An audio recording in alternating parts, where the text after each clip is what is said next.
ਜਦੋਂ ਐਂਟਰੀ ਹੁੰਦੀ ਹੈ, ਜਦੋਂ ਅਖਬਾਰ ਦੇ ਵਿੱਚ ਇੱਕ ਖਬਰ ਛਪਦੀ ਹੈ ਕਿ ਰਾਜੂਆਣਾ ਤੇ ਹਵਾਰਾ ਵੱਡੇ ਪਰਦੇ ਦੇ ਉੱਤੇ ਦਿਖਣਗੇ, ਹਰ ਇੱਕ ਦਾ ਧਿਆਨ ਖਿੱਚ ਲਿਆ ਉਸ ਫਿਲਮ ਨੇ ਸਾਡਾ ਹੱਕ। ਸ਼ਾਂਤਮਈ ਤਰੀਕੇ ਦੇ ਨਾਲ ਮਸਲੇ ਦਾ ਹੱਲ ਨਾ ਹੋਵੇ ਫਿਰ ਹਥਿਆਰ ਉਠਾਉਣੇ ਜਾਇਜ਼। ਪਰ ਸਾਰੇ ਪਾਸਿਓਂ ਹੀ ਨੈਗੇਟਿਵ ਫੀਡਬੈਕ ਆਈ ਕਿ ਤੁਸੀਂ ਇਹ ਕਿਹੜਾ ਪੰਗਾ ਲੈਣ ਲੱਗੇ ਹੋ, ਇਹ ਤਾਂ ਬਿਲਕੁਲ ਮਤਲਬ ਇਸ਼ੂ ਇਦਾਂ ਦਾ ਹੈ ਕਿ ਇਹਨੂੰ ਨਾ ਹੀ ਟੱਚ ਕਰੋ, ਇਹਨੂੰ ਦੱਬਿਆ ਰਹਿਣ ਦਿਓ ਤਾਂ ਚੰਗਾ।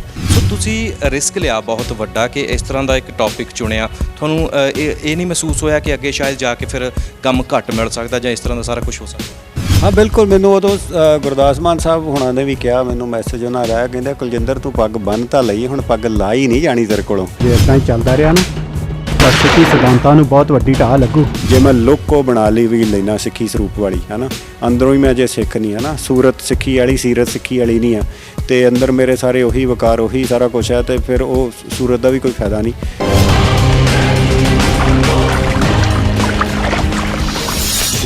ਇਹ ਤਾਂ ਆਈਡੀਆ ਹੀ ਨਹੀਂ ਸੀਗਾ ਕਿ ਫਿਲਮ ਬਣਾਉਣੀ ਆ ਤੇ ਐਕਟਰ ਬਣਨਾ ਵਾ ਤੇ ਮਸ਼ਹੂਰ ਹੋਣਾ ਵਾ, ਇਹ ਤਾਂ ਆਈਡੀਆ ਨਹੀਂ ਸੀ। ਆਈਡੀਆ ਤਾਂ ਇੱਕ ਕਹਾਣੀ ਕਹਿਣੀ ਸੀ, ਇੱਕ ਗੱਲ ਕਹਿਣੀ ਸੀ, ਸਿਰਫ ਇਹ ਸੀਗਾ। ਥਾਟ ਸਿਰਫ ਇੰਨਾ ਸੀ ਕਿ ਆਹ ਗੱਲ ਕਹਿਣੀ ਆ, ਲੋਕਾਂ ਤੱਕ ਆ ਮੈਸੇਜ ਪਹੁੰਚਾਉਣਾ। ਤੁਸੀਂ ਸੈਟੀਸਫਾਈ ਹੋ ਕਿ ਵਧੀਆ ਕੰਮ ਹੋ ਰਿਹਾ ਸਾਡੀ ਇੰਡਸਟਰੀ ਦੇ ਵਿੱਚ, ਪੰਜਾਬੀ ਇੰਡਸਟਰੀ ਦੇ ਵਿੱਚ? ਹਾਂ ਬਿਲਕੁਲ, ਮੈਂ ਕਾਫੀ ਹੱਦ ਤੱਕ ਸੈਟੀਸਫਾਈਡ ਹਾਂ, ਕਿਉਂਕਿ ਹੁਣ ਜਿੱਥੇ ਸਿਨੇਮੇ ਦੇ ਨਾਲ ਇੱਥੇ OTT ਪਲੇਟਫਾਰਮਸ ਵੀ ਆਉਣੇ ਸ਼ੁਰੂ ਹੋ ਗਏ ਆ। ਇੰਟਰਵਿਊ ਸ਼ੁਰੂ ਹੋਣ ਤੋਂ ਪਹਿਲਾਂ ਭਾਜੀ ਹੋਰੀ ਮੈਨੂੰ ਦੇਖ ਕੇ ਕਹਿੰਦੇ ਵੀ ਬੜਾ weight gain ਕਰ ਲਿਆ, ਸੋ ਆਪਾਂ ਇਹਨਾਂ ਨੂੰ ਪੁੱਛਦੇ ਹਾਂ ਵੀ ਭਾਈ ਤੁਸੀਂ ਕਿੱਦਾਂ ਫਿੱਟ ਰਹਿੰਦੇ ਹੋ? ਸੋ ਦੇਖੋ ਉਹਦਾ ਇੱਕ ਹੀ ਤਰੀਕਾ ਹੈ, ਇੱਕ ਤਾਂ ਡਾਈਟ ਦਾ ਡਿਸਪਲਿਨ, ਕਿਉਂਕਿ 70 to 80% ਕੰਮ ਤਾਂ ਤੁਹਾਡੀ ਡਾਈਟ ਨੇ ਕਰਨਾ ਜੋ ਤੁਸੀਂ ਖਾਂਦੇ ਹੋ। ਉਸ ਤੋਂ ਇਲਾਵਾ ਹੁਣ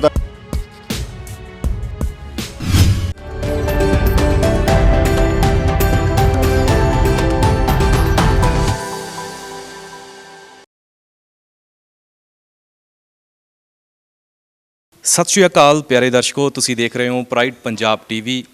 ਚੰਡੀਗੜ੍ਹ ਦੀ ਧਰਤੀ ਦੇ ਉੱਤੇ ਪਹੁੰਚੇ ਹੋਏ ਹਾਂ ਤੇ ਇੱਕ ਬਹੁਤ ਹੀ ਖਾਸ ਸ਼ਖਸੀਅਤ ਜਿਨ੍ਹਾਂ ਦੇ ਨਾਲ ਬਹੁਤ ਦੇਰ ਤੋਂ ਮਨ ਬਣਾਇਆ ਹੋਇਆ ਸੀ ਕਿ ਤੁਹਾਡੀ ਮੁਲਾਕਾਤ ਕਰਵਾਵਾਂਗੇ, ਸੋ ਅੱਜ ਸਾਡੇ ਨਾਲ ਮੌਜੂਦ ਨੇ ਫਾਈਨਲੀ, ਤੇ ਆਪਾਂ ਗੱਲਬਾਤ ਉਹਨਾਂ ਦੇ ਨਾਲ ਕਰਨੀ ਹੈ। ਤੇ ਉਹਨਾਂ ਦੀ ਜੇਕਰ ਤਾਰੀਫ ਦੀ ਗੱਲ ਕਰਾਂ, ਉਹਨਾਂ ਦੀ ਇੰਟਰੋਡਕਸ਼ਨ ਜੇਕਰ ਦੇਣੀ ਹੋਵੇ ਤਾਂ ਚੰਦ ਲਫ਼ਜ਼ਾਂ ਦੇ ਵਿੱਚ ਹੀ ਬਹੁਤ ਕੁਝ ਸਾਹਮਣੇ ਆ ਜਾਂਦਾ। ਜਿਵੇਂ ਦੇ ਉਹਨਾਂ ਨੇ ਕਿਰਦਾਰ ਪੰਜਾਬੀ ਫਿਲਮਾਂ ਦੇ ਵਿੱਚ ਨਿਭਾਏ ਜਾਂ ਫਿਰ ਇਸ ਵੇਲੇ ਉਹ ਨਿਭਾ ਰਹੇ ਨੇ, ਸੋ ਉਹ ਸਾਰਿਆਂ ਦੇ ਹੀ ਮਨਪਸੰਦ ਬਣ ਗਏ। ਜਿਸ ਵੇਲੇ ਅਖਬਾਰਾਂ ਦੇ ਵਿੱਚ ਖਬਰਾਂ ਲੱਗੀਆਂ ਸੀ ਤੇ ਉਸ ਤੋਂ ਬਾਅਦ ਹੀ ਇਹ ਸਾਰਾ ਕੁਝ ਜਿਹੜਾ ਹੈ ਇੱਕਦਮ ਰਾਤੋਂ ਰਾਤ ਉਹ ਸਟਾਰ ਬਣ ਗਏ। ਸੋ ਮੇਰੀ ਮੁਰਾਦ ਹੈ ਕੁਲਜਿੰਦਰ ਸਿੰਘ ਸਿੱਧੂ ਹੋਰੀ ਅੱਜ ਸਾਡੇ ਨਾਲ ਨੇ। ਆਪਾਂ ਗੱਲਬਾਤ ਕਰਾਂਗੇ ਉਹਨਾਂ ਦੀ ਜ਼ਿੰਦਗੀ ਬਾਰੇ, ਕੀ ਚੱਲ ਰਿਹਾ, ਕੀ ਆਉਣ ਵਾਲਾ ਸਮਾਂ ਕਿਵੇਂ ਕੀ ਕਰ ਰਹੇ ਨੇ, ਉਹ ਸਾਰੀ ਗੱਲਬਾਤ ਕਰਾਂਗੇ। ਸਭ ਤੋਂ ਪਹਿਲਾਂ ਜੀ ਆਇਆਂ ਨੂੰ ਆਖਦੇ ਹਾਂ ਭਾਜੀ, ਸਭ ਤੋਂ ਪਹਿਲਾਂ ਸਤਿ ਸ਼੍ਰੀ ਅਕਾਲ। ਸਤਿ ਸ੍ਰੀ ਅਕਾਲ ਦਲਜੀਤ, ਤੁਹਾਡੇ ਸਾਰੇ ਦਰਸ਼ਕਾਂ ਨੂੰ ਵੀ ਸਤਿ ਸ੍ਰੀ ਅਕਾਲ। ਹੋਰ ਸੁਣਾਓ ਕੀ ਹਾਲ ਚਾਲ? ਇੱਕਦਮ ਚੜ੍ਹਦੀ ਕਲਾ। ਕਿਵੇਂ ਲੋਕਡਾਊਨ ਕਿਵੇਂ ਹੰਡਾਇਆ ਤੇ ਅੱਜ ਕੱਲ੍ਹ ਕੀ ਕਰ ਰਹੇ? ਲੋਕਡਾਊਨ 'ਚ ਤਕਰੀਬਨ ਮੈਂ ਜ਼ਿਆਦਾ ਟਾਈਮ ਬੰਬੇ ਸੀਗਾ, ਤੇ ਲੋਕਡਾਊਨ ਦੇ ਵਿੱਚ ਹੀ ਜਦੋਂ ਥੋੜ੍ਹੀ ਜਿਹੀ ਰਿਲੈਕਸੇਸ਼ਨ ਮਿਲੀ ਤੇ ਫਿਰ ਮੈਂ ਇੱਥੇ ਮੋਹਾਲੀ ਆ ਗਿਆ। ਤੇ ਖਾਸ ਤੌਰ 'ਤੇ ਜਦੋਂ ਮੋਰਚਾ ਜਿਹੜਾ ਸੀਗਾ ਕਿਸਾਨ ਮੋਰਚਾ ਬਿਲਕੁਲ ਪੀਕ 'ਤੇ ਪਹੁੰਚਿਆ ਹੋਇਆ ਸੀ, ਤੇ ਦਿੱਲੀ ਜਾਣ ਤੋਂ ਮੈਂ 20-25 ਦਿਨ, ਜਦੋਂ ਅਨਾਊਂਸ ਹੋਇਆ ਸੀ ਵੀ ਦਿੱਲੀ ਜਾਣਾ, ਉਹ ਤੋਂ 20-25 ਦਿਨ ਪਹਿਲਾਂ ਫਿਰ ਮੈਂ ਬੋਰੀ ਬਿਸਤਰਾ ਚੱਕ ਕੇ ਇੱਥੇ ਆ ਗਿਆ ਸੀਗਾ। ਸੋ ਮੈਨੂੰ ਸੀ ਕਿ ਹੁਣ ਇੱਥੇ ਪੰਜਾਬ 'ਚ ਰਹਿ ਕੇ ਤੇ ਸਰਗਰਮੀ ਨਾਲ ਇਹ ਕੰਮ ਵੀ ਕੀਤਾ ਜਾਣਾ ਜ਼ਰੂਰੀ ਹੈ, ਕਿਉਂਕਿ ਬਹੁਤ ਵੱਡਾ ਅਹਿਮ ਮਸਲਾ ਸੀਗਾ ਪੰਜਾਬ ਦਾ, ਕਿਸਾਨਾਂ ਦਾ। ਸੋ ਉਹ ਵੀ ਸਮਝ ਲਓ ਕਿ ਇੱਕ ਕਾਰਨ ਬਣ ਗਿਆ ਕਿ ਮੈਂ ਜਿਹੜਾ ਅਜੇ ਥੋੜ੍ਹਾ ਸ਼ਾਇਦ ਹੋਰ ਡਿਲੇ ਕਰ ਰਿਹਾ ਸੀ ਬੰਬੇ ਤੋਂ ਇੱਥੇ ਵਾਪਸ ਆਉਣ 'ਚ, ਤੇ ਉਹਦੇ ਕਰਕੇ ਜਲਦੀ ਆ ਗਿਆ। ਤੇ ਹੁਣ ਮੈਂ ਇੱਥੇ ਹੀ ਹਾਂ, ਮੋਹਾਲੀ 'ਚ ਹੀ ਰਹਿ ਰਿਹਾ, ਤੇ ਕੰਮਕਾਰ ਵੀ ਚੱਲ ਰਹੇ ਨੇ ਤੇ ਹੋਰ ਵੀ ਬਹੁਤ ਸਾਰੀਆਂ ਸਰਗਰਮੀਆਂ ਨੇ। ਹਾਂਜੀ ਬਿਲਕੁਲ। ਸੋ ਦਰਸ਼ਕੋ, ਤੁਸੀਂ ਕੁਲਜਿੰਦਰ ਸਿੱਧੂ ਹੋਰਾਂ ਨੂੰ ਫਿਲਮਾਂ ਦੇ ਵਿੱਚ ਦੇਖਿਆ ਹੋਵੇਗਾ। ਇੱਕ ਖਾਸ ਫਿਲਮ ਦੇ ਜਦੋਂ ਐਂਟਰੀ ਹੁੰਦੀ ਹੈ, ਜਦੋਂ ਅਖਬਾਰ ਦੇ ਵਿੱਚ ਇੱਕ ਖਬਰ ਛਪਦੀ ਹੈ ਕਿ ਰਾਜੂਆਣਾ ਤੇ ਹਵਾਰਾ ਵੱਡੇ ਪਰਦੇ ਦੇ ਉੱਤੇ ਦਿਖਣਗੇ, ਹਰ ਇੱਕ ਦਾ ਧਿਆਨ ਖਿੱਚ ਲਿਆ ਉਸ ਫਿਲਮ ਨੇ ਸਾਡਾ ਹੱਕ, ਤੇ ਬਹੁਤ ਜ਼ੋਰ ਵੀ ਲੱਗਿਆ ਉਸ ਨੂੰ ਬੈਨ ਕਰਵਾਉਣ ਦੀਆਂ ਵੀ ਸਾਜ਼ਿਸ਼ਾਂ ਹੋਈਆਂ, ਪਰ ਉਹ ਫਿਲਮ ਹਰ ਇੱਕ ਦੇ ਮਨ ਦੇ ਵਿੱਚ ਵਸ ਚੁੱਕੀ ਹੈ। ਸੋ ਉਹਦੇ ਨਾਲ ਐਂਟਰੀ ਹੁੰਦੀ ਹੈ ਕੁਲਜਿੰਦਰ ਸਿੰਘ ਸਿੱਧੂ ਹੋਰਾਂ ਦੀ। ਭਾਜੀ ਥੋੜ੍ਹੀ ਜਿਹੀ ਆਪਾਂ ਗੱਲ ਕਰੀਏ ਤੁਹਾਡੀ, ਕਿਉਂਕਿ ਸਟਾਰਟਿੰਗ ਸੀਗੀ ਉਹ, ਤੇ ਬੜਾ ਸਮਾਂ ਉਹ ਇਸ ਤਰ੍ਹਾਂ ਦਾ ਸੀਗਾ, ਕਾਫੀ ਕੁਝ ਤੁਸੀਂ ਵੀ ਝੱਲਿਆ, ਪਰ ਉਹਦਾ ਤੁਹਾਨੂੰ ਇੱਕ ਆਊਟਪੁੱਟ ਕਹਿ ਲਈਏ ਜਾਂ ਉਹਦਾ ਵਾਪਸੀ ਦੇ ਵਿੱਚ ਤੁਹਾਨੂੰ ਬਹੁਤ ਕੁਝ ਮਿਲਿਆ, ਬੜਾ ਪਿਆਰ ਸਤਿਕਾਰ ਮਿਲਿਆ, ਸੋ ਉਹਦੇ ਬਾਰੇ ਦੱਸੋ ਸਾਨੂੰ। ਹਾਂ ਬਿਲਕੁਲ ਜੀ, ਇਹ ਤਾਂ ਹੁਣ ਦੁਨੀਆ ਸਾਰੀ ਜਾਣਦੀ ਆ। ਸਾਡਾ ਹੱਕ ਕਰਕੇ ਹੀ ਮੇਰੀ ਪਛਾਣ ਹੈ, ਜਿੰਨੀ ਕੁ ਵੀ ਪਛਾਣ ਹੈ, ਕਿਉਂਕਿ ਸਾਡਾ ਹੱਕ ਤੋਂ ਪਹਿਲਾਂ ਮੈਂ ਨੋਰਮਲ ਇੱਕ ਬਿਜ਼ਨਸ ਵਗੈਰਾ ਕਰ ਰਿਹਾ ਸੀ, ਐਡਵਰਟਾਈਜ਼ਿੰਗ ਏਜੰਸੀ ਸੀ ਮੇਰੀ, ਹੋਰ ਬਹੁਤ ਸਾਰਾ ਬਿਜ਼ਨਸ ਸੀਗਾ। ਸੋ ਕੰਮਕਾਰ ਦੇ ਵਿੱਚ ਸੈੱਟ ਸੀਗੇ, ਤੇ ਕੰਮਕਾਰ 'ਚ ਸੈੱਟ ਜਦੋਂ ਬੰਦਾ ਹੁੰਦਾ ਫਿਰ ਬੰਦਾ ਦੇਖਦਾ ਕਿ ਹੁਣ ਅੱਗੇ ਕੀ ਕੀਤਾ ਜਾਵੇ। ਸੋ ਮੇਰੀ ਬੜੀ ਦੇਰ ਦੀ ਇੱਕ ਖੁਆਇਸ਼ ਸੀਗੀ ਕਿ ਇੱਕ ਫਿਲਮ ਬਣਾਈ ਜਾਣੀ ਚਾਹੀਦੀ ਹੈ ਪੰਜਾਬ ਦੇ ਹਾਲਾਤਾਂ 'ਤੇ, ਪੰਜਾਬ ਦੇ ਨੌਜਵਾਨਾਂ ਨੇ ਜੋ ਹੰਢਾਇਆ ਆਪਣੇ ਪਿੰਡੇ 'ਤੇ, ਕਿਉਂਕਿ ਮੈਂ ਬਹੁਤ ਕਲੋਜ਼ਲੀ ਦੇਖਿਆ ਸੀ। ਅੰਮ੍ਰਿਤਸਰ ਦਾ ਮੈਂ ਹੈਗਾ, ਸੋ ਸੁਲਤਾਨਵਿੰਡ ਮੇਰਾ ਰਹਿਣ ਪਾਲਣ ਪੋਸ਼ਣ ਹੋਇਆ ਤੇ ਉੱਥੇ ਹੀ ਮਤਲਬ ਖਾਲਸਾ ਕਾਲਜ ਅੰਮ੍ਰਿਤਸਰ ਦੇ ਵਿੱਚ ਮੈਂ ਵਿਚਰਿਆ, ਪੜ੍ਹਿਆ। ਬਹੁਤ ਸਾਰੇ ਮੁੰਡਿਆਂ ਨੂੰ ਮੈਂ ਦੇਖਿਆ, ਇਨਕਲੂਡਿੰਗ ਮਾਈ ਬ੍ਰਦਰ, ਜਿਹੜੇ ਇਸ ਲਹਿਰ ਦੇ ਵਿੱਚ ਚਲੇ ਗਏ। ਸੋ ਉਹ ਮੈਨੂੰ ਸੀ ਕਿ ਉਹ ਕਹਾਣੀ ਕਹਿਣੀ ਚਾਹੀਦੀ ਹੈ। ਉਹ ਕਹਾਣੀ ਕਹਿਣ ਦੇ ਲਈ ਪਹਿਲਾਂ ਜਦੋਂ ਤੁਹਾਡੇ ਕੋਲ ਜਦੋਂ ਤੁਸੀਂ ਸੋਚਦੇ ਹੋ ਤੇ ਤੁਸੀਂ ਸੋਚਦੇ ਹੋ ਵੀ ਇੱਥੇ ਹੁਣ ਪੈਸੇ ਕੌਣ ਲਾਊਗਾ, ਹੈ ਨਾ। ਪੈਸੇ ਕਿਸੇ ਨੇ ਉਸ ਕਹਾਣੀ 'ਤੇ ਲਾਉਣ ਲਈ ਹਾਮੀ ਨਹੀਂ ਭਰੀ, ਤੇ ਫਿਰ ਸੋਚਿਆ ਕਿ ਹੁਣ ਆਪ ਥੋੜ੍ਹੇ ਬਹੁਤੇ ਪੈਸੇ ਬਣ ਰਹੇ ਆ ਅਤੇ ਬਿਜ਼ਨਸ 'ਚੋਂ ਪੈਸੇ ਕੱਢ ਕੇ ਇੱਧਰ ਲਾਉਂਦੇ ਆ। ਸੋ 2008 ਵਿੱਚ ਪਹਿਲੀ ਵਾਰ ਮੈਂ ਅਤੇ ਦਿਨੇਸ਼ ਨੇ ਇਨੀਸ਼ੀਏਟਿਵ ਲਿਆ ਕਿ ਇਹ ਕੰਮ ਕਰਦੇ ਆ, ਪਰ ਸਾਰੇ ਪਾਸਿਓਂ ਹੀ ਨੈਗੇਟਿਵ ਫੀਡਬੈਕ ਆਈ ਕਿ ਤੁਸੀਂ ਇਹ ਕਿਹੜਾ ਪੰਗਾ ਲੈਣ ਲੱਗੇ ਹੋ, ਇਹ ਤਾਂ ਬਿਲਕੁਲ ਮਤਲਬ ਇਸ਼ੂ ਇੱਦਾਂ ਦਾ ਹੈ ਕਿ ਇਹਨੂੰ ਨਾ ਹੀ ਟੱਚ ਕਰੋ, ਇਹਨੂੰ ਦੱਬਿਆ ਰਹਿਣ ਦਿਓ ਤਾਂ ਚੰਗਾ, ਬਹੁਤ ਸਾਰਾ ਇਹਦੇ ਕਰਕੇ ਤੁਹਾਡੇ ਮਤਲਬ ਚੱਕਰਾਂ 'ਚ ਪੈ ਜਾਓਗੇ, ਪ੍ਰੋਬਲਮਸ ਆਉਣਗੀਆਂ। ਸੋ ਸਮਹਾਓ ਸਾਰੇ ਬੰਦਿਆਂ ਨੇ ਕਰਕੇ ਮੈਨੂੰ ਵੀ ਕਨਵਿੰਸ ਕਰ ਲਿਆ ਕਿ ਨਹੀਂ, ਇਹ ਤੋਂ ਚੰਗਾ ਤੁਸੀਂ ਪਹਿਲਾਂ ਕੋਈ ਹੋਰ ਕਮਰਸ਼ੀਅਲ ਫਿਲਮ ਬਣਾਓ, ਇਹਨੂੰ ਬਾਅਦ 'ਚ ਬਣਾ ਲਿਓ। ਅਤੇ ਅਸੀਂ ਇਸ ਆਈਡੀਆ ਨੂੰ ਡਰੋਪ ਕਰਕੇ ਕਮਰਸ਼ੀਅਲ ਫਿਲਮ ਬਣਾਈ ਗੁਰਦਾਸ ਮਾਨ ਹੋਣਾ ਨੂੰ ਲੈ ਕੇ, ਮਿੰਨੀ ਪੰਜਾਬ ਜੀ। ਉਹ 2009 ਦੇ ਵਿੱਚ ਰਿਲੀਜ਼ ਹੋਈ। ਪਹਿਲੀ ਫਿਲਮ ਮੇਰੀ ਬਤੌਰ ਪ੍ਰੋਡਿਊਸਰ ਨਿਰਮਾਤਾ ਉਹ ਸੀਗੀ। ਅੱਜ ਮੈਨੂੰ ਫਿਲਮ ਤਾਂ ਕਾਫੀ ਵਾਰ ਦੇਖੀ ਹੋਈ ਹੈ। ਹਾਂਜੀ, ਸੋ ਉਹ ਤੁਸੀਂ ਦੇਖੋਗੇ ਤੇ ਉਹਦੇ ਨਿਰਮਾਤਾ ਕੁਲਜਿੰਦਰ ਸਿੱਧੂ, ਦਿਨੇਸ਼ ਸੂਦ ਨੇ।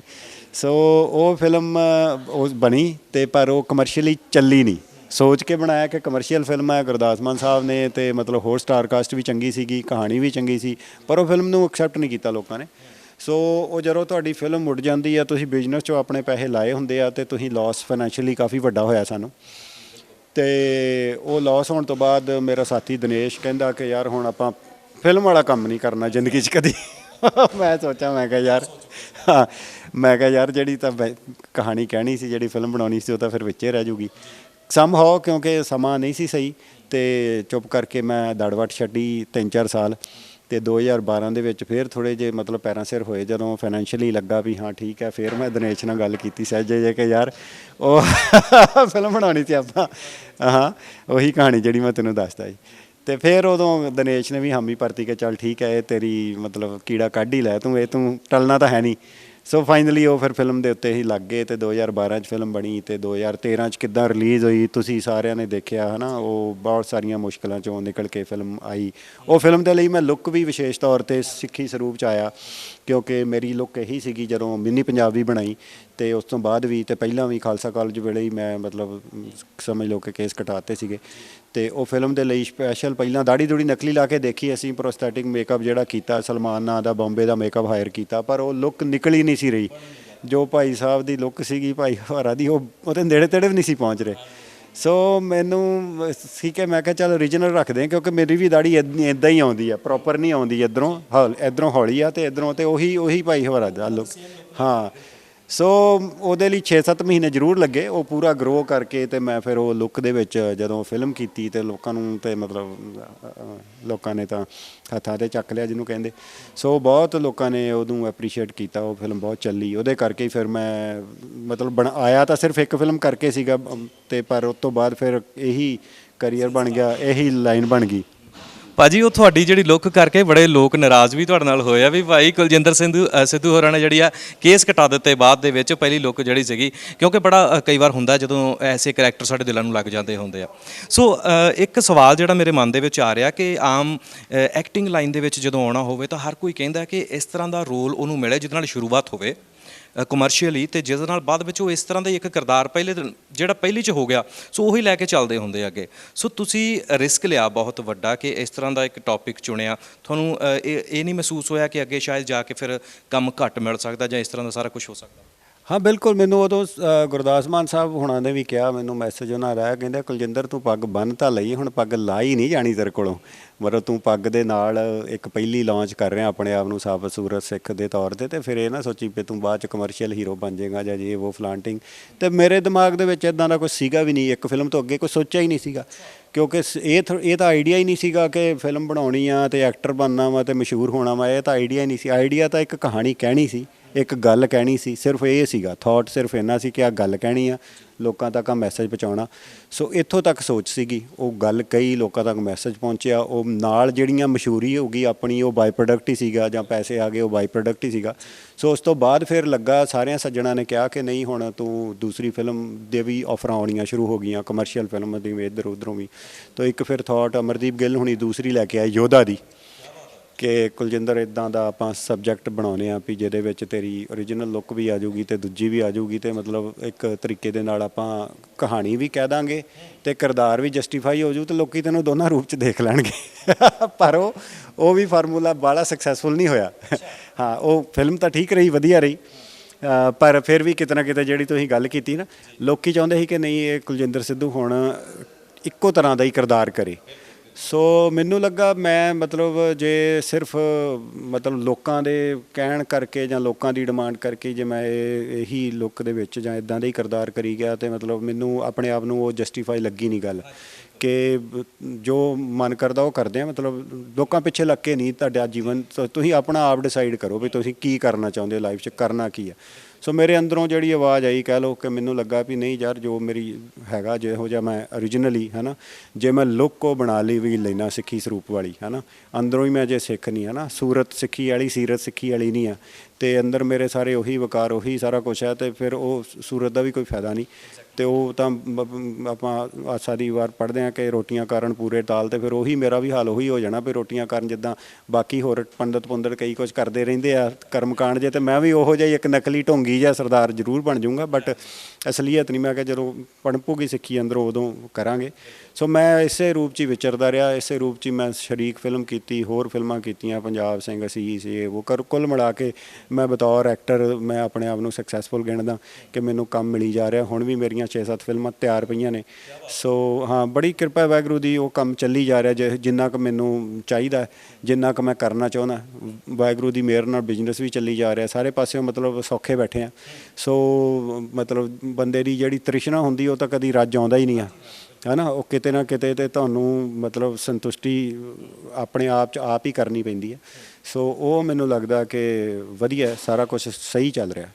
ਭਾਜੀ, ਐਕਟਿੰਗ ਦੇ ਵਿੱਚ ਹਰ ਇੱਕ ਦਾ ਐਕਟਰਸ ਵੀ ਜਿਹੜੇ ਹੈਗੇ ਉਹਨਾਂ ਦੇ ਵੀ ਅੱਗੋਂ ਰੋਲ ਮਾਡਲ ਹੁੰਦੇ ਨੇ। ਜੇ ਮੈਂ ਤੁਹਾਡਾ ਜਾਣਨਾ ਚਾਹਾਂ ਕਿ ਬਾਲੀਵੁੱਡ ਬਾਲੀਵੁੱਡ ਦੇ ਵਿੱਚੋਂ ਕਿਸ ਨੂੰ ਆਪਣਾ ਰੋਲ ਮਾਡਲ ਮੰਨਦੇ ਹੋ ਐਕਟਿੰਗ ਦੇ ਵਿੱਚ, ਕਿਉਂਕਿ ਤੁਸੀਂ ਵੀ ਉਸੇ ਫੀਲਡ ਦੇ ਵਿੱਚ? ਹਾਂ, ਐਕਟਰ ਦੇਖੋ ਪੰਜਾਬੀ ਦੇ ਵਿੱਚ ਵੀ ਬਹੁਤ ਸਾਰੇ ਐਕਟਰ ਚੰਗੇ ਨੇ, ਹਿੰਦੀ 'ਚ ਖਾਸ ਤੌਰ 'ਤੇ ਜਿਹੜੇ ਮੇਰੇ ਫੇਵਰੇਟ ਨੇ, ਜਿੱਦਾਂ ਆਮਿਰ ਖਾਨ ਹੋ ਗਿਆ, ਮਿਸਟਰ ਪਰਫੈਕਸ਼ਨਿਸਟ, ਮੈਂ ਉਹਨੂੰ ਕਾਫੀ ਐਡਮਾਇਰ ਕਰਦਾ। ਇਰਫਾਨ ਖਾਨ ਹੋ ਗਿਆ, ਨਵਾਜ਼ੁਦੀਨ ਸਦੀਕੀ ਹੋ ਗਿਆ, ਕੇ ਮੈਨਨ, ਮਨੋਜ ਵਾਜਪਾਈ, ਇਹ ਐਕਟਰ ਲੋਕ ਨੇ। ਮਤਲਬ ਸਹੀ ਮੈਨੇ 'ਚ ਕੋਈ ਵੀ ਕਿਰਦਾਰ ਦੇ ਦਿਓ ਇਹ ਉਹਦੇ ਵਿੱਚ ਵੜ ਜਾਂਦੇ ਆ। ਇਹ ਐਕਟਰ ਨੇ, ਅਸਲੀ ਐਕਟਿੰਗ ਦੀ ਡੈਫੀਨੇਸ਼ਨ ਇਹ ਆ।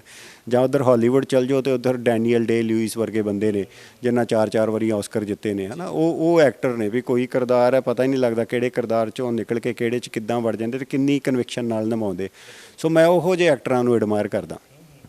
ਅਤੇ ਭਾਜੀ, ਐਕਟਿੰਗ ਦੀ ਜਦੋਂ ਗੱਲ ਕਰਦੇ ਹਾਂ ਵੀ ਕਿੰਨੀ ਕੁ ਔਖੀ ਹੈਗੀ ਆ, ਤੁਸੀਂ ਤਾਂ ਕਾਫੀ ਟਾਈਮ ਤੋਂ ਵਿਚਰ ਰਹੇ ਹੋ ਇਹਦੇ ਵਿੱਚ, ਵੱਖ-ਵੱਖ ਕਿਰਦਾਰ ਵੀ ਕੀਤੇ ਆ ਤੁਸੀਂ, ਕਿੰਨਾ ਕੁ ਔਖਾ ਕੰਮ ਹੈਗਾ ਐਕਟਿੰਗ ਕਰਨੀ, ਅਦਾਕਾਰੀ ਕਰਨੀ? ਮੇਰੇ ਖਿਆਲ ਨਾਲ ਕੋਈ ਔਖਾ ਨਹੀਂ ਹੈ ਇਹ। ਮਤਲਬ ਤੁਹਾਡੇ ਅੰਦਰ ਦੇ ਵਿੱਚ ਤਕਰੀਬਨ ਮੈਨੂੰ ਲੱਗਦਾ ਹਰ ਇੱਕ ਬੰਦੇ ਨੂੰ ਇਹ ਲੱਗਦਾ ਜ਼ਰੂਰ ਹੁੰਦਾ ਕਿ ਉਹਦੇ ਅੰਦਰ ਐਕਟਿੰਗ ਹੈਗੀ ਹੈ ਜਾਂ ਉਹ ਕਰ ਸਕਦਾ, ਪਰ ਬਹੁਤੇ ਬੰਦੇ ਟਰਾਈ ਹੀ ਨਹੀਂ ਕਰਦੇ ਜਾਂ ਉਹਨਾਂ ਨੂੰ ਮੌਕਾ ਹੀ ਨਹੀਂ ਮਿਲਦਾ ਟਰਾਈ ਕਰਨ ਦਾ। ਸੋ ਮੈਨੂੰ ਇਹ ਮੇਰੇ ਅੰਦਰ ਵੀ ਇੱਕ ਸੀਗਾ, ਅਤੇ ਮੈਂ ਜਦੋਂ ਆਪਣੇ ਕਿਸੇ ਯਾਰ ਮਿੱਤਰ ਨਾਲ ਕੀਤੀ, ਖਾਲਸਾ ਕਾਲਜ ਵਿੱਚ ਪੜ੍ਹਦੇ ਹਾਂ, ਉੱਥੇ ਚੱਲਦਾ ਹੁੰਦਾ ਸੀ ਥੀਏਟਰ ਅਤੇ ਡਰਾਮਾ ਵਾਲੇ ਜਿਹੜੇ ਮੁੰਡੇ ਸੀਗੇ, ਅਤੇ ਉਹਨਾਂ ਨਾਲ ਮੇਰੀ ਥੋੜ੍ਹੀ ਬਹੁਤੀ ਨੇੜਤਾ ਵੀ ਸੀਗੀ। ਅਤੇ ਮੈਂ ਆਪਣੇ ਮਿੱਤਰ ਨੂੰ ਕਿਹਾ, ਖਾਸ ਮਿੱਤਰ ਸੀ ਮੇਰਾ ਕਲਾਸਮੇਟ, ਮੈਂ ਕਿਹਾ ਯਾਰ ਇਹ ਡਰਾਮੇ ਵਾਲਿਆਂ ਨਾਲ ਮੈਂ ਥੋੜ੍ਹਾ ਜੁਆਇਨ ਕਰਨਾ, ਮੈਂ ਵੀ ਥੀਏਟਰ ਥੂਟਰ ਕਰਨ ਦਾ। ਅਤੇ ਉਹ ਕਹਿੰਦਾ ਅੱਛਾ ਐਕਟਿੰਗ ਕਰਨੀ ਆ ਤੂੰ, ਜਾ ਗਾਂ, ਇਹ ਵੀ ਕੋਈ ਕੰਮਾਂ 'ਚੋਂ ਕੰਮ ਹੈ। ਮਤਲਬ ਹੋਰ ਉਹਨੇ ਦੋ ਚਾਰ ਇੱਦਾਂ ਇਹ ਵੀ ਐਗਜ਼ੈਕਟਲੀ ਕਿਹਾ ਸੀ ਉਹਨੇ, ਕਿਹਾ ਸੀ ਤੇਰਾ ਨਾ ਮਤਲਬ, ਮੈਂ ਹੁਣ ਸ਼ਬਦ ਜਿਹੜੇ ਉਹਨੇ ਵਰਤੇ ਉਹ ਯੂਜ਼ ਨਹੀਂ ਕਰ ਸਕਦੇ ਕਿਉਂਕਿ ਯਾਰੀ ਦੋਸਤੀ ਦੇ ਵਿੱਚ ਕਈ ਤਰ੍ਹਾਂ ਦੀਆਂ ਗੱਲਾਂ ਤੁਸੀਂ ਕਰ ਲੈਂਦੇ, ਇੱਕ ਦੂਜੇ ਨਾਲ ਲਿਬਰਟੀ ਹੁੰਦੀ ਆ। ਸੋ ਉਹਨੇ ਮੈਨੂੰ ਦੱਬ ਕੇ ਜਿਹਨੂੰ ਕਹਿ ਰਹੇ ਹੋ ਡਿਸਕਰੇਜ ਕੀਤਾ, ਅਤੇ ਮੈਨੂੰ ਲੱਗਾ ਯਾਰ ਅੱਛਾ ਤੁਸੀਂ ਜ਼ਰੂਰ ਸੁਣਦਾ ਹੋਊਗਾ। ਸੋ ਮੈਂ ਉਹ ਕਿਤੇ ਨਾ ਕਿਤੇ ਉਸ ਥੋੜ੍ਹਾ ਜਿਹਾ ਉਹ ਗੱਲ ਨੂੰ ਥੋੜ੍ਹਾ ਪਿੱਛੇ ਪਾ ਦਿੱਤਾ। ਹੋਰ ਐਕਟੀਵਿਟੀਜ਼ ਜਿਹੜੀਆਂ ਉਦੋਂ ਚੱਲਦੀਆਂ ਹੁੰਦੀਆਂ ਫੈਡਰੇਸ਼ਨ ਦੇ ਵਿੱਚ ਸੀਗਾ ਮੈਂ, ਸਿੱਖ ਸਟੂਡੈਂਟ ਫੈਡਰੇਸ਼ਨ ਮਹਿਤਾ ਦਾ, ਫਿਰ ਮੈਂ ਪ੍ਰਧਾਨ ਬਣ ਗਿਆ। ਫਿਰ ਜਦੋਂ ਤੁਸੀਂ ਇਸ ਪਾਸੇ ਆ ਜਾਂਦੇ ਹੋ ਅਤੇ ਉਹ ਫਿਰ ਸਟਰਾਈਕਾਂ ਕਰਾਉਣੀਆਂ ਅਤੇ ਹੋਰ ਇਹੋ ਜਿਹੀਆਂ ਐਕਟੀਵਿਟੀ, ਪੋਲੀਟੀਕਲ ਐਕਟੀਵਿਟੀਜ਼ ਵਿੱਚ ਇਨਵੋਲਵ ਹੋ ਗਿਆ। ਉਹ ਫਿਰ ਜਿਹੜਾ ਐਕਟਿੰਗ ਵਾਲਾ ਡਰੀਮ ਸੀ ਕਾਲਜ ਦਾ ਪਿੱਛੇ ਛੁੱਟ ਗਿਆ ਕਿਤੇ। ਤੇ ਉਹ ਦੁਬਾਰਾ ਜਦੋਂ ਮੈਂ ਦੱਸਿਆ ਤੁਹਾਨੂੰ, ਜਦੋਂ ਮੈਂ ਜਲੰਧਰ ਵਿੱਚ ਆ ਕੇ ਐਡਵਰਟਾਈਜ਼ਿੰਗ ਏਜੰਸੀ ਸ਼ੁਰੂ ਕੀਤੀ, ਉਦੋਂ ਫਿਰ ਮੈਂ ਇੱਕ ਥੀਏਟਰ ਗਰੁੱਪ ਕੋਲ ਗਿਆ ਜਲੰਧਰ ਦੇ ਵਿੱਚ। ਨੀਰਜ ਕੌਸ਼ਿਕ ਨੇ, ਜਲੰਧਰ ਦੇ ਥੀਏਟਰ ਆਰਟਿਸਟ ਨੇ, ਬੜੇ ਵਧੀਆ ਸਕਸੈਸਫੁਲ। ਮੈਂ ਉਹਨਾਂ ਦੇ ਗਰੁੱਪ ਕੋਲ ਗਿਆ, ਮੈਂ ਕਿਹਾ ਯਾਰ ਮੇਰਾ ਨਾ ਕਾਲਜ ਵੇਲੇ ਇੱਦਾਂ ਕਰਕੇ ਸੁਪਨਾ ਸੀਗਾ ਕਿ ਥੀਏਟਰ ਕਰਾਂ ਤੇ ਐਕਟਿੰਗ ਕਰਾਂ, ਤੇ ਉਹ ਰਹਿ ਗਿਆ। ਹੁਣ ਕਹਿੰਦੇ ਹਾਂ ਹੁਣ ਆ ਤੂੰ ਸਾਡੇ ਕੋਲ, ਗੱਲ ਹੀ ਕੋਈ ਨਹੀਂ। ਉਹਨਾਂ ਨਾਲ ਮੈਂ ਇੱਕ ਪਲੇ ਸੀ, ਮੈਨੂੰ ਕਰੈਕਟਰ ਵੀ ਦਿੱਤਾ, ਉੱਥੀਆਂ ਰਿਹਰਸਲਾਂ ਚੱਲਦੀਆਂ ਰਹੀਆਂ, ਅਸੀਂ ਕਈ ਮਹੀਨੇ ਰਿਹਰਸਲਾਂ ਕਰਦੇ ਰਹੇ, ਪਰ ਪਲੇ ਹੋਇਆ ਹੀ ਨਹੀਂ। ਉਹ ਰਿਹਰਸਲਾਂ 'ਚ ਹੀ ਮੁੱਕ ਗਿਆ। ਉਹ ਗੱਲ ਦੂਜੀ ਵਾਰ ਵੀ ਖਤਮ ਹੋ ਗਈ, ਦੂਜੀ ਐਫਰਟ ਕੀਤੀ। ਸੋ ਤੀਸਰੀ ਵਾਰ ਜਦੋਂ ਸੀਗੀ, ਫਿਰ ਤੀਸਰੀ ਵਾਰ ਤਾਂ ਸਿੱਧੀ ਆ ਸੀਗੀ, ਤੀਸਰੀ ਵਾਰ ਵੀ ਫੇਲ ਹੋ ਗਈ। ਉਹ ਕੀ ਹੋਇਆ, ਮਿੰਨੀ ਪੰਜਾਬ ਜਿਹੜੀ ਫਿਲਮ ਬਣਾਈ ਅਸੀਂ, ਉਹਦੇ 'ਚ ਮੈਂ ਇੱਕ ਕਿਰਦਾਰ ਸਿਲੈਕਟ ਕਰ ਲਿਆ, ਤੇ ਮੈਂ ਪ੍ਰੋਡਿਊਸਰ ਸੀਗਾ। ਮੈਂ ਆਪਣੇ ਡਾਇਰੈਕਟਰ ਨੂੰ ਕਿਹਾ ਯਾਰ ਇਹ ਕਿਰਦਾਰ ਮੈਂ ਕਰਨਾ। ਉਹ ਕਹਿੰਦਾ ਭਾਜੀ ਤੁਸੀਂ ਐਕਟਰ ਹੋ, ਕਹਿੰਦਾ ਤੁਸੀਂ ਕਿੱਦਾਂ ਐਕਟਿੰਗ ਕਰ ਲੋਗੇ? ਮੈਂ ਕਿਹਾ ਯਾਰ ਕਿਉਂ, ਮੈਂ ਕਿਉਂ ਨਹੀਂ ਕਰ ਸਕਦਾ? ਉਹ ਨਹੀਂ ਭਾਜੀ ਇਹ ਮਤਲਬ ਇਹ ਤਾਂ ਤੁਸੀਂ ਕਿੱਦਾਂ ਕਰ ਲੋਗੇ, ਤੁਸੀਂ ਮੇਰੇ ਮਤਲਬ ਪ੍ਰੋਡਿਊਸਰ ਹੋ, ਮੈਂ ਨਹੀਂ ਕਰਵਾ ਸਕਦਾ। ਉਹਨੇ ਸਟੈਂਡ ਹੀ ਲੈ ਲਿਆ, ਤੇ ਮੈਂ ਵੀ ਸਟੈਂਡ ਲੈ ਲਿਆ। ਮੈਂ ਕਿਹਾ ਇੱਦਾਂ ਕਿੱਦਾਂ, ਮੈਂ ਫਿਲਮ ਬੰਦ ਕਰ ਦੂੰ। ਕਹਿੰਦਾ ਜਾਓ ਕਰ ਦਿਓ, ਕਰਨੀ ਬੰਦ। ਤੇ ਉੱਥੇ ਉਹ ਸਟੈਂਡ ਲੈ ਗਿਆ, ਇੱਧਰ ਮੈਂ ਸਟੈਂਡ ਲੈ ਗਿਆ, ਤੇ ਮੇਰੇ ਮਿੱਤਰਾਂ ਨੇ, ਮੇਰੇ ਜਿਹੜੇ ਨਾਲ ਪਾਰਟਨਰ ਸੀ ਦਿਨੇਸ਼ ਤੇ ਹੋਰ ਇੱਕ ਰੂਬੀ ਜੀ ਸਾਡੇ ਸੀਗੇ, ਉਹ ਕਹਿੰਦੇ ਯਾਰ ਸਿੱਧੂ ਸਾਹਿਬ ਛੱਡੋ ਪਰੇ, ਫਿਲਮ ਬਣ ਲੈਣ ਦਿਓ, ਤੁਸੀਂ ਕਿਉਂ ਵਿੱਚ ਆਪਣਾ ਕੰਮ 'ਚ ਕੜਮ ਪਾਉਂਦੇ ਹੋ, ਛੱਡੋ ਪਰੇ। ਤੀਜੀ ਵਾਰ ਵੀ ਮੇਰਾ ਵਿੱਚ ਇਹ ਗੱਲ ਰਹਿ ਗਈ।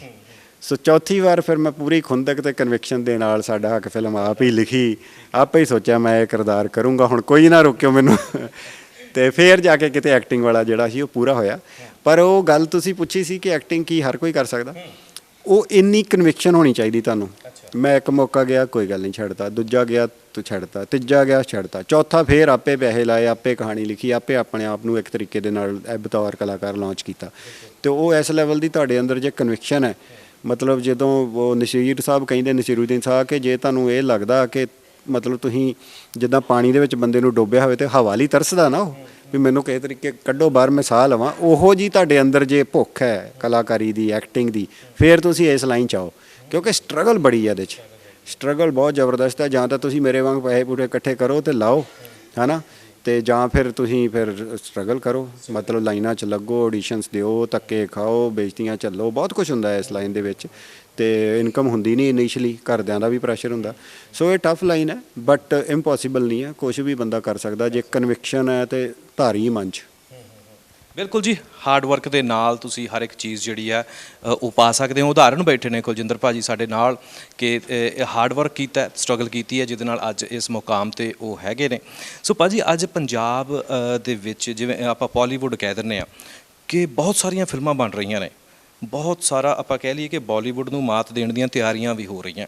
ਤੁਸੀਂ ਸੈਟੀਸਫਾਈ ਹੋ ਇਹਨਾਂ ਫਿਲਮਾਂ ਦੇ ਨਾਲ ਜਿਹੜੀਆਂ ਇਸ ਵੇਲੇ ਬਣ ਰਹੀਆਂ, ਚਾਹੇ ਕਹਾਣੀ ਵਾਈਜ਼, ਚਾਹੇ ਡਾਇਰੈਕਸ਼ਨ ਵਾਈਜ਼, ਚਾਹੇ ਅਦਾਕਾਰੀ ਦੇ ਆਪਾਂ ਬਤੌਰ ਕਹਿ ਲਈਏ, ਤੁਸੀਂ ਸੈਟੀਸਫਾਈ ਹੋ ਕਿ ਵਧੀਆ ਕੰਮ ਹੋ ਰਿਹਾ ਸਾਡੀ ਇੰਡਸਟਰੀ ਦੇ ਵਿੱਚ, ਪੰਜਾਬੀ ਇੰਡਸਟਰੀ ਦੇ ਵਿੱਚ? ਹਾਂ ਬਿਲਕੁਲ, ਮੈਂ ਕਾਫੀ ਹੱਦ ਤੱਕ ਸੈਟੀਸਫਾਈਡ ਹਾਂ, ਕਿਉਂਕਿ ਹੁਣ ਜਿੱਥੇ ਸਿਨੇਮੇ ਦੇ ਨਾਲ ਇੱਥੇ OTT ਪਲੇਟਫਾਰਮਸ ਵੀ ਆਉਣੇ ਸ਼ੁਰੂ ਹੋ ਗਏ ਆ। ਸੋ ਨਵੇਂ ਐਕਟਰਾਂ ਨੂੰ ਮੌਕਾ ਮਿਲ ਰਿਹਾ, ਨਵੇਂ ਮੁੰਡੇ ਕਹਾਣੀਆਂ ਲਿਖ ਰਹੇ ਨੇ, ਨਵੇਂ ਮੁੰਡੇ ਡਾਇਰੈਕਟ ਕਰ ਰਹੇ ਨੇ, ਐਕਟਿੰਗ ਕਰ ਰਹੇ ਨੇ। ਸੋ ਇਹ ਸੀਨ ਬਹੁਤ ਵਧੀਆ ਮੈਨੂੰ ਲੱਗ ਰਿਹਾ, ਬੜਾ ਚੰਗਾ ਜਿਹਾ ਫੀਲ ਹੋ ਰਿਹਾ। ਹੁਣ ਮੈਨੂੰ ਲੱਗਦਾ ਜਿਹੜਾ ਵੀ ਬੰਦੇ 'ਚ ਥੋੜ੍ਹਾ ਬਹੁਤਾ ਵੀ ਕਿਤੇ ਨਾ ਕਿਤੇ ਟੈਲੈਂਟ ਹੈ, ਜੇ ਉਹ ਹੁਣ ਬਾਹਰ ਆਵੇ, ਟਰਾਈ ਕਰੇ, ਸਟਰਗਲ ਕਰੇ, ਤੇ ਉਹਦੇ ਲਈ ਸਟਰਗਲ ਬਹੁਤ ਈਜ਼ੀ ਹੋ ਜਾਊਗੀ, ਕਿਉਂਕਿ ਅਪਰਚੁਨਿਟੀਜ਼ ਬਹੁਤ ਖੁੱਲ੍ਹ ਗਈਆਂ ਨੇ। ਅੱਗੇ ਸਟਰਗਲਰ ਮੁੰਡੇ ਜਿਹੜੇ ਸੀ ਉਹ ਥੀਏਟਰ ਵਿੱਚ ਹੀ ਰਹਿ ਜਾਂਦੇ ਸੀ, ਤੇ ਸਿਨੇਮੇ ਵਾਲੇ ਉਹਨਾਂ ਨੂੰ ਲੈਂਦੇ ਹੀ ਨਹੀਂ ਸੀਗੇ, ਬਹੁਤ ਘੱਟ ਮੌਕੇ ਸੀ। ਪਰ ਹੁਣ ਜਿਸ ਲੈਵਲ ਦਾ ਕੰਮ ਹੋ ਰਿਹਾ, ਜਿਸ ਲੈਵਲ ਦਾ OTTs ਦੇ ਉੱਤੇ ਈਵਨ TV ਚੈਨਲਸ ਜਿਹੜੇ ਨੇ, ਉਹਨਾਂ ਦੇ TV ਸੀਰੀਅਲ ਬਹੁਤ ਸਾਰੇ ਬਣ ਰਹੇ ਨੇ ਇੱਥੇ। ਸੋ ਮੌਕੇ ਬਹੁਤ ਜ਼ਿਆਦਾ ਹੋ ਗਏ ਨੇ, ਤੇ ਇੰਡਸਟਰੀ ਹੌਲੀ ਖੁੱਲ੍ਹ ਰਹੀ ਆ। ਸੋ ਸਿਨੇਮੇ 'ਚ ਵੀ ਹੋਰ ਮੈਨੂੰ ਲੱਗਦਾ ਨਵੀਆਂ ਕਹਾਣੀਆਂ ਆਉਣਗੀਆਂ। ਅਜੇ ਵੀ ਆਪਾਂ ਕਿਤੇ ਨਾ ਕਿਤੇ ਸਟੱਕ ਉੱਥੇ ਕੀ ਆ, ਕਮੇਡੀ ਕਮੂਡੀ ਦੇ ਆਸ-ਪਾਸ ਹੀ ਘੁੰਮ ਰਹੇ ਹਾਂ। ਲੋਕਡਾਊਨ ਤੋਂ ਬਾਅਦ ਦੇਖ ਲਓ ਉਹੀ ਕੁਛ ਹੋ ਰਿਹਾ। ਪਰ ਹੌਲੀ ਮੈਨੂੰ ਲੱਗਦਾ ਕਿ ਆਪਾਂ ਸੈਂਸੀਬਲ ਸਿਨੇਮੇ ਵੱਲ ਵੀ ਜਾਵਾਂਗੇ, ਆਪਾਂ ਗੱਲ ਕਰਨ ਵਾਲੇ ਸਿਨੇਮੇ ਵੱਲ ਵੀ ਜਾਵਾਂਗੇ, ਵਧਾਂਗੇ, ਹੌਲੀ ਅੱਗੇ ਵਧਾਂਗੇ। ਅੱਜ ਦੀ ਜੇਕਰ ਫਿਲਮ ਦੀ ਗੱਲ ਕਰਨੀ ਹੋਵੇ, ਚਾਹੇ ਵੈਬ ਸੀਰੀਜ਼ ਹੋਵੇ ਜਾਂ ਕੋਈ ਤੁਸੀਂ ਜਿੱਦਾਂ OTT ਪਲੇਟਫਾਰਮ ਦੇ ਉੱਤੇ ਕੋਈ ਰਿਲੀਜ਼ ਹੋਈ ਕੋਈ ਵੀ ਐਸੀ ਕਹਾਣੀ ਹੋਵੇ, ਕੋਈ ਪਸੰਦ ਆਈ ਤੁਹਾਨੂੰ ਅੱਜ ਦੇ ਟਾਈਮ ਦੇ ਵਿੱਚ, ਜੇ ਅੱਜ ਦੀ ਉਹ ਗੱਲ ਕਰਨੀ ਹੋਵੇ? ਬਹੁਤ ਸਾਰਾ ਕੰਟੈਂਟ ਅੱਛਾ ਹੈ, ਪਰ ਮੈਂ ਕਿਉਂਕਿ ਪਿੱਛੇ ਬੈਕ ਟੂ ਬੈਕ ਸ਼ੂਟਿੰਗ ਦੇ ਵਿੱਚ ਬਿਜ਼ੀ ਸੀਗਾ, ਸੋ ਹਾਲ ਦੀ ਘੜੀ ਮੈਂ ਜਿਹੜਾ ਵੀ OTT ਪਲੇਟਫਾਰਮ ਪੰਜਾਬੀ ਵਾਲੇ ਸ਼ੁਰੂ ਹੋਏ ਨੇ ਉਹਨਾਂ ਦੇ ਕੰਟੈਂਟ ਦੇਖ ਨਹੀਂ ਸਕਿਆ।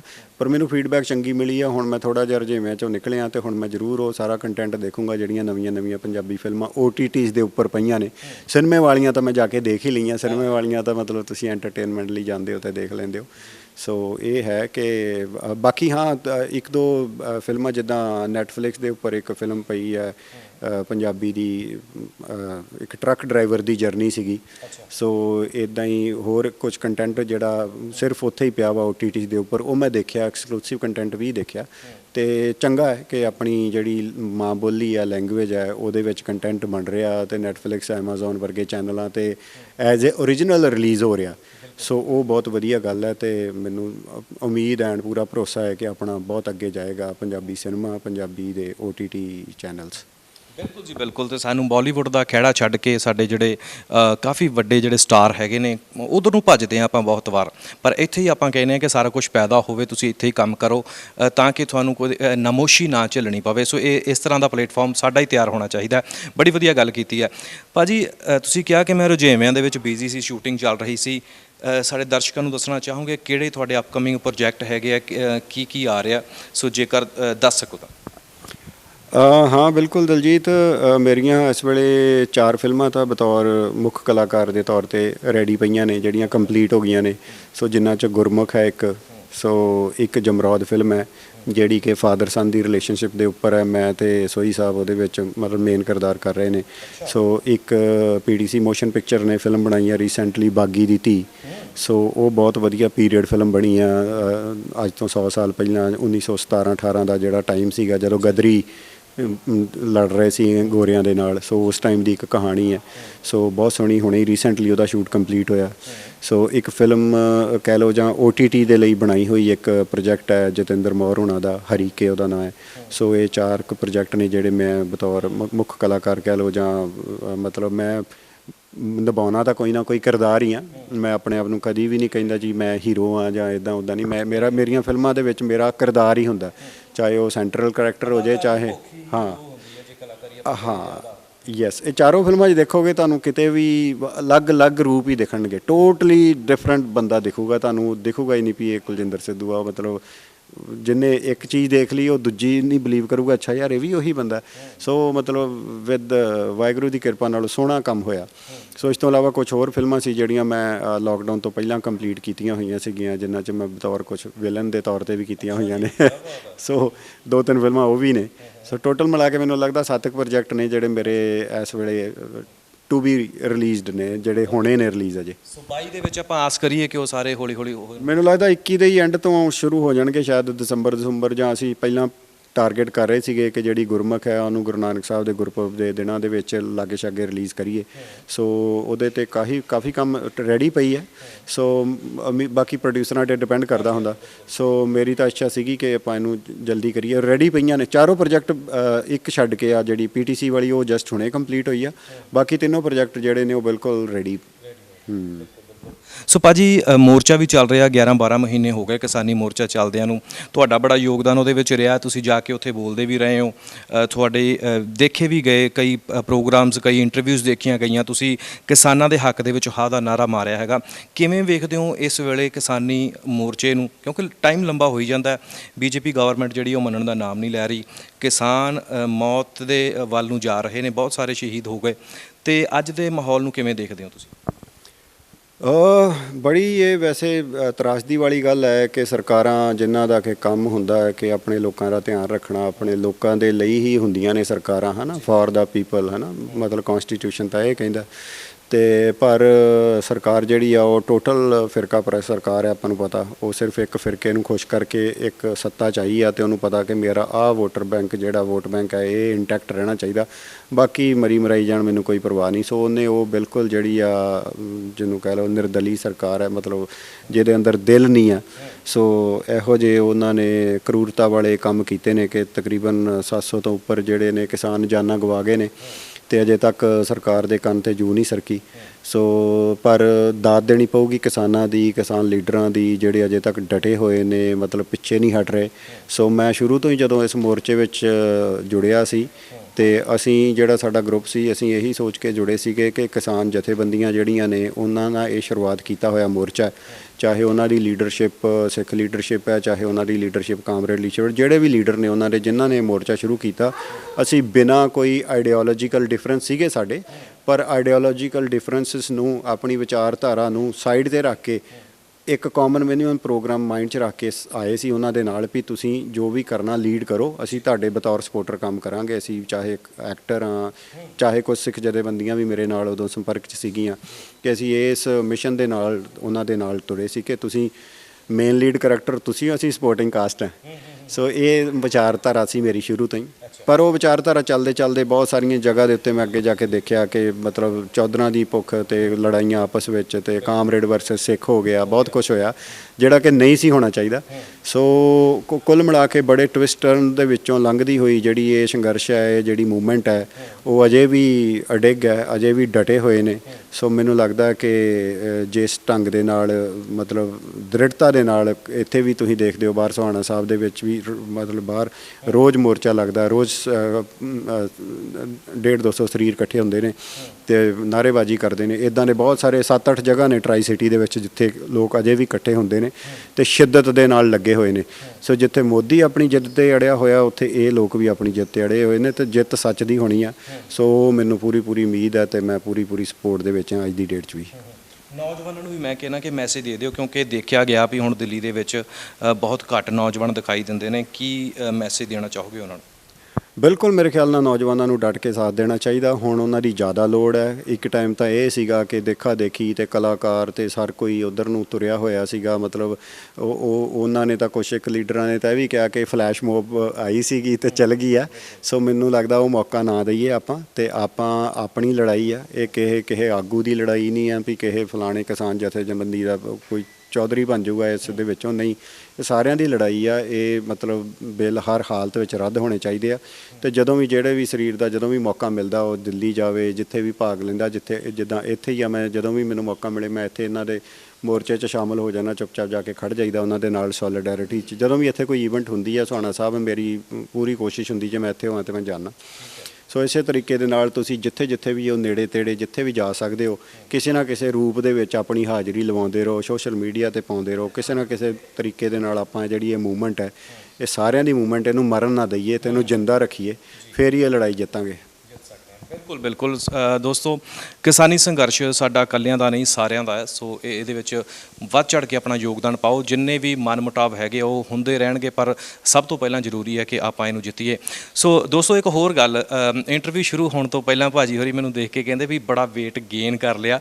ਸੋ ਆਪਾਂ ਇਹਨਾਂ ਨੂੰ ਪੁੱਛਦੇ ਹਾਂ ਵੀ ਭਾਈ ਤੁਸੀਂ ਕਿੱਦਾਂ ਫਿੱਟ ਰਹਿੰਦੇ ਹੋ, ਨਾਲੇ ਮੈਨੂੰ ਵੀ ਦੱਸੋ ਤੇ ਨਾਲੇ ਸਾਡੇ ਦਰਸ਼ਕਾਂ ਨੂੰ, ਦੋਸਤਾਂ ਨੂੰ ਵੀ ਦੱਸੋ, ਤਾਂ ਕਿ ਸਾਰੇ ਆਪਾਂ ਫਿੱਟ ਰਹਿ ਸਕੀਏ। ਭਾਜੀ ਕੀ ਰਾਜ ਕੀ ਹੈ ਤੁਹਾਡਾ, ਮੈਨੂੰ ਸਮਝ ਨਹੀਂ ਆਉਂਦੀ। ਦੇਖੋ ਦਲਜੀਤ, ਡੈਫੀਨੇਟਲੀ ਮੈਂ ਤੁਹਾਨੂੰ ਕਿਹਾ ਆਉਂਦਿਆਂ ਹੀ, ਕਿਉਂਕਿ ਮੈਂ ਪਿਛਲੀ ਵਾਰ ਮਿਲਿਆ ਸੀ, ਤੁਸੀਂ ਕਾਫੀ ਫਿੱਟ ਸੀਗੇ, ਸਲਿਮ ਟ੍ਰਿਮ ਸੀਗੇ। ਹੁਣ ਜਦੋਂ ਮੈਂ ਤੁਹਾਨੂੰ ਦੇਖਿਆ ਤਾਂ ਥੋੜ੍ਹਾ ਜਿਹਾ ਤੁਸੀਂ ਫੈਟ ਗੇਨ ਕੀਤਾ ਹੋਇਆ। ਸੋ ਦੇਖੋ, ਉਹਦਾ ਇੱਕ ਹੀ ਤਰੀਕਾ ਹੈ। ਇੱਕ ਤਾਂ ਡਾਈਟ ਦਾ ਡਿਸਿਪਲਿਨ, ਕਿਉਂਕਿ 70 ਤੋਂ 80% ਕੰਮ ਤਾਂ ਤੁਹਾਡੀ ਡਾਈਟ ਨੇ ਕਰਨਾ ਜੋ ਤੁਸੀਂ ਖਾਂਦੇ ਹੋ। ਉਸ ਤੋਂ ਇਲਾਵਾ ਹੁਣ ਤੁਹਾਡੀ ਫਿਜ਼ੀਕਲ ਐਕਟੀਵਿਟੀ ਕਿੰਨੀ ਕੁ ਹੈ। ਸੋ ਫਿਜ਼ੀਕਲ ਐਕਟੀਵਿਟੀ ਤੁਹਾਨੂੰ, ਮੈਂ ਤਾਂ ਜਿਮ 2 ਘੰਟੇ ਮੇਰੇ ਪੱਕੇ ਸਵੇਰੇ ਜਿਮ ਦੇ, ਤੇ ਅੱਧਾ ਘੰਟਾ ਮੈਂ ਸ਼ਾਮ ਨੂੰ ਹਾਰਸ ਰਾਈਡਿੰਗ ਕਰਦਾ। ਸੋ ਇਹ ਮੇਰੇ 2.5 ਘੰਟੇ ਤੇ ਪੂਰੀ ਤਰੀਕੇ ਦੇ ਨਾਲ ਫਿਟਨੈਸ ਨੂੰ ਆ। ਉਸ ਤੋਂ ਇਲਾਵਾ ਮੈਂ ਘੰਟਾ ਕਈ ਵਾਰ ਵਾਕ ਵੀ ਕਰ ਲੈਂਦਾ, ਡਿਨਰ ਕਰਕੇ। ਜੇ ਮੇਰੇ ਕੋਲ ਕੋਈ ਹੋਰ ਕੰਮ ਨਹੀਂ ਆ ਜਾਂ ਮੈਂ ਕੋਈ ਟੀਵੀ ਟੂਵੀ ਨਹੀਂ ਕੁਝ ਦੇਖ ਰਿਹਾ, ਤੇ ਮੈਂ ਫਿਰ ਘੰਟੇ ਦੀ ਵਾਕ ਵੀ ਕਰ ਲੈਂਦਾ। ਤੁਸੀਂ ਸਮਝ ਲਓ ਕਿ 2.5 ਤੇ 1 ਘੰਟਾ ਹੋਰ ਤੇ 3.5 ਘੰਟੇ ਤਾਂ ਮੈਂ ਆਪਣੀ ਬਾਡੀ ਨੂੰ ਸਿਰਫ ਐਕਟਿਵ ਰੱਖਣ 'ਤੇ ਦਿੰਦਾ। ਸੋ ਬਾਕੀ ਡਾਈਟ ਮੇਰੀ ਪੂਰੀ ਕੰਟਰੋਲ ਹੁੰਦੀ ਹੈ। ਸਵੇਰ ਤੋਂ ਲੈ ਕੇ ਸ਼ਾਮ ਤੱਕ ਮੈਂ ਪੂਰਾ ਮੱਖਣ ਨਾਲ ਪਰੌਂਠੇ ਸਾਡੇ ਨੂੰ ਖਾਣੇ ਕਦੀ ਉਹ ਵੀ ਖਾਣੇ ਜ਼ਰੂਰੀ ਆ। ਹਫਤੇ 'ਚ 1 ਵਾਰੀ ਖਾਓ। ਹਫਤੇ 'ਚ ਮੰਨ ਲਓ ਸੰਡੇ ਦਾ ਬ੍ਰੇਕਫਾਸਟ ਤੁਸੀਂ ਕਰ ਲਓ ਵਧੀਆ, ਜਾਂ ਸੰਡੇ ਦਾ ਬਰੰਚ ਕਰੋ, ਤੁਸੀਂ ਦੱਬ ਕੇ ਖਾਓ, ਜੋ ਵੀ ਜੀ ਕਰਦਾ, ਪਰੌਂਠੇ ਖਾਓ, ਪੂੜੀਆਂ ਖਾਓ, ਭਟੂਰੇ ਖਾਓ, ਹੈ ਨਾ, ਆਈਸਕ੍ਰੀਮਾਂ ਖਾਓ। ਹਾਂ, ਚੀਟ ਮੀਲ, ਚੀਟ ਡੇ ਨਹੀਂ ਕਰਨਾ।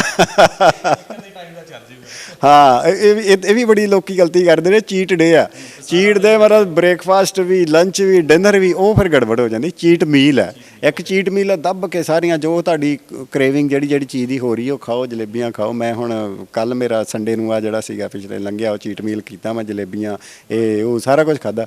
ਸੋ ਉਹ ਵੀ ਸਵਾਦ ਵੀ ਲੈਣੇ ਜ਼ਿੰਦਗੀ ਦੇ। ਸੋ ਉਹੀ ਆ ਕਿ ਤੁਹਾਡਾ ਡਿਸਿਪਲਿਨ ਡਾਈਟ ਦਾ ਤੇ ਤੁਹਾਡਾ ਫਿਜ਼ੀਕਲ ਐਕਟੀਵਿਟੀ ਦਾ ਡਿਸਿਪਲਿਨ, ਜੇ ਦੋਨਾਂ ਨੂੰ ਤੁਸੀਂ ਮੇਨਟੇਨ ਕਰਕੇ ਚੱਲੋ, ਉਹ ਡਿਸਿਪਲਿਨ ਦੇ ਨਾਲ ਹੀ ਹੁੰਦਾ।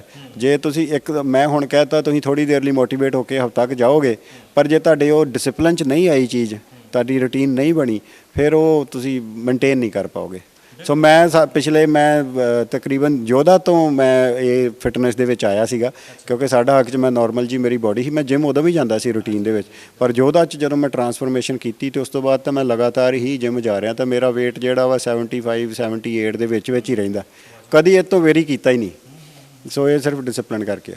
ਬਿਲਕੁਲ ਬਿਲਕੁਲ ਜੀ, ਡਿਸਪਲਿਨ ਦੇ ਨਾਲ ਹੀ ਸਾਰਾ ਕੁਝ ਹੁੰਦਾ ਹੈ। ਜੇਕਰ ਸਟਰਗਲ ਕਰਦੇ ਰਹਿੰਦੇ ਹੋ, ਜੇਕਰ ਤੁਹਾਡੇ 'ਚ ਕੋਈ ਚਿਣਕ ਹੈ ਤਾਂ ਉਹਨੂੰ ਰਾਤ ਦੇਣ ਕਹਿੰਦੇ ਆ ਵੀ ਜਾ ਕੇ ਲੰਘਾਉਣੇ ਪੈਂਦੇ ਨੇ, ਫਿਰ ਜਾ ਕੇ ਮੁਕਾਮ ਪਾਏ ਜਾ ਸਕਦੇ ਨੇ। ਭਾਜੀ ਅਖੀਰਲਾ ਮੈਸੇਜ ਆਪਣੇ ਵੱਲੋਂ ਮੇਰੇ ਬਿਨਾਂ ਕੋਈ ਸਵਾਲ ਕੀਤਿਆਂ ਸਾਡੇ ਦਰਸ਼ਕਾਂ ਨੂੰ ਤੁਸੀਂ ਦੇਣਾ ਚਾਹੋ? ਬਸ ਦਰਸ਼ਕਾਂ ਨੂੰ ਇਹੀ ਹੈ ਕਿ ਪੰਜਾਬੀ ਬੋਲੀ ਨਾਲ ਜੁੜੇ ਰਹੋ, ਪੰਜਾਬੀ ਮਾਂ ਬੋਲੀ ਨੂੰ ਪਿਆਰ ਕਰੋ ਤੇ ਇਹਨੂੰ ਵੱਧ ਤੋਂ ਵੱਧ ਫੈਲਾਓ, ਪੰਜਾਬੀ ਗੀਤ ਸੰਗੀਤ ਨੂੰ ਫੈਲਾਓ, ਜਿਹੜਾ ਚੰਗਾ ਗੀਤ ਸੰਗੀਤ ਹੈ, ਜਿਹੜੀਆਂ ਚੰਗੀਆਂ ਫਿਲਮਾਂ ਨੇ ਉਹ ਦੇਖੋ, ਚੰਗੀਆਂ ਕਿਤਾਬਾਂ ਪੜ੍ਹੋ, ਆਪਣੀ ਸਿਹਤ ਦਾ ਧਿਆਨ ਰੱਖੋ, ਨਸ਼ਿਆਂ ਤੋਂ ਬਚ ਕੇ ਰਹੋ। ਬਹੁਤ ਸੋਹਣਾ ਵਧੀਆ ਮੈਸੇਜ ਹੈ ਜੀ, ਸਾਰਾ ਕੁਝ ਹੀ ਸੱਚ ਹੈ ਜੋ ਹੋਣਾ ਚਾਹੀਦਾ। ਭਾਜੀ ਮੈਂ ਤੁਹਾਡਾ ਬਹੁਤ ਧੰਨਵਾਦ ਕਰਦਾ ਹਾਂ, ਤੁਸੀਂ ਆਪਣਾ ਕੀਮਤੀ ਸਮਾਂ ਦਿੱਤਾ ਤੇ ਆਪਣੇ ਵਿਚਾਰ ਸਾਡੇ ਨਾਲ ਸਾਂਝੇ ਕੀਤੇ। ਥੈਂਕ ਯੂ ਮੇਰੇ ਵੀਰ, ਥੈਂਕ ਯੂ, ਸਤਿ ਸ਼੍ਰੀ ਅਕਾਲ। ਇੱਕ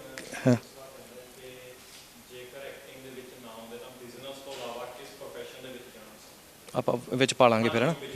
ਠੀਕ ਹੈ। ਸੋ ਭਾਜੀ ਜੇ ਐਕਟਿੰਗ ਦੇ ਵਿੱਚ ਤੁਸੀਂ ਨਾ ਆਉਂਦੇ ਤਾਂ ਉਸ ਤੋਂ ਇਲਾਵਾ ਕਿਹੜਾ ਐਸਾ ਪ੍ਰੋਫੈਸ਼ਨ ਸੀ ਜਿਹੜਾ ਤੁਹਾਡੇ ਦਿਲ ਨੂੰ ਲੱਗਦਾ ਸੀ ਵੀ ਮੈਂ ਆਹ ਹੀ ਕਰੂੰਗਾ? ਮੈਂ ਜਰਨਲਿਸਟ ਬਣਨਾ ਸੀ। ਹਾਂ ਬਿਲਕੁਲ, ਮੈਂ ਕਿਉਂਕਿ ਮਾਸ ਕਮਿਊਨੀਕੇਸ਼ਨ ਕੀਤੀ ਆ ਤੇ ਫਾਦਰ ਸਾਹਿਬ ਵੀ ਮੇਰੇ ਜਰਨਲਿਸਟ ਸੀਗੇ ਤੇ ਮੈਂ ਜਰਨਲਿਜ਼ਮ ਕੀਤੀ ਵੀ ਆ। 6 ਮਹੀਨੇ ਮੈਂ ਦੱਬ ਕੇ ਜਰਨਲਿਜ਼ਮ ਕੀਤੀ ਆ। ਮੈਂ ਫੋਟੋਗ੍ਰਾਫੀ ਵੀ ਕਰਦਾ ਸੀ ਨਾਲ ਤੇ ਨਾਲ ਰਿਪੋਰਟਿੰਗ ਵੀ ਕਰਦਾ ਸੀ। ਮੇਰੇ ਕੋਲ 25-30 ਬਾਈ ਲਾਈਨਸ ਨੇ ਜਿਹੜੀਆਂ ਇੰਗਲਿਸ਼ ਅਖਬਾਰ 'ਚ ਲੱਗੀਆਂ, ਮੇਰੀਆਂ ਖਬਰਾਂ ਨੇ, ਮੈਂ ਸਾਂਭ ਕੇ ਰੱਖੀਆਂ ਹੋਈਆਂ ਨੇ ਤੇ ਉਹ ਮੇਰਾ ਸੀਗਾ ਮੇਨ ਪ੍ਰੋਫੈਸ਼ਨ, ਉਹੀ ਸੀਗਾ। ਤੇ ਉਹ ਤਾਂ ਚੱਲਦੇ ਵਿੱਚ ਫਿਲਮ ਲਾਈਨ ਆ ਗਈ ਤੇ ਫਿਲਮ ਲਾਈਨ ਦੇ ਵਿੱਚ ਐਂਟਰ ਕਰਕੇ ਤੇ ਤੁਹਾਨੂੰ ਦੱਸਿਆ ਇਹ ਸਾਰਾ ਕੁਝ ਐਕਸੀਡੈਂਟਲੀ ਹੋਇਆ। ਸੋ ਇਹ ਹੋਣਾ ਸੀ ਮੈਂ।